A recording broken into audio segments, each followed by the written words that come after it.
Highway कामामुळे शेतात पाणी, शेतकऱ्यांचे मोठे नुकसान, जबाबदारी कोण घेणार?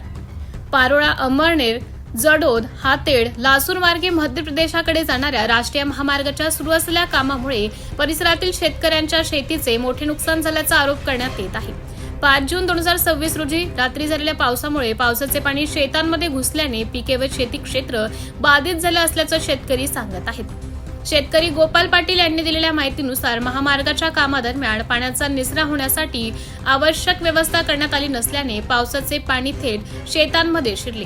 याबाबत यापूर्वीही सोशल मीडियाच्या माध्यमातून तालुका प्रशासन व संबंधित अधिकाऱ्यांचं लक्ष वेधण्यात आले होते। तसेच महामार्ग प्रकल्पांशी संबंधित अभियंत्यांना वारंवार निवेदनं व विनंत्या करूनही परिस्थितीकडे दुर्लक्ष करण्यात आल्याचा आरोप त्यांनी केला आहे।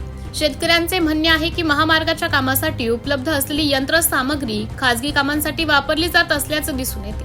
मात्र शेतकऱ्यांच्या अडचणी सोडवण्यासाठी आणि महामार्गालगतच्या शेतींच्या संरक्षणासाठी आवश्यक उपाययोजना करण्यात आलेल्या नाहीत। याशिवाय महामार्गाच्या कामासाठी लासूर हद्दीत माती व मुरुम उत्खनन करण्यात आल्याचा दावा करण्यात येत असून संबंधित परवानग्यांची माहिती मागितल्यानंतरही ठोस उत्तर मिळाले नसल्याचा आरोप शेतकऱ्यांनी केला आहे। दरम्यान पावसाळ्याची सुरुवात होताच शेतकऱ्यांच्या नुकसानीचा प्रश्न ऐरणीवर आला असून भविष्यात आणखी नुकसान झाल्यास त्याची जबाबदारी संबंधित यंत्रणा व प्रशासनाने स्वीकारावी अशी मागणी प्रभावित शेतकऱ्यांकडून करण्यात येत आहे। प्रशासनाने तातडीने पंचनामा करून नुकसानग्रस्त शेतकऱ्यांना दिलासा द्यावा अशी मागणीही पुढे येत आहे।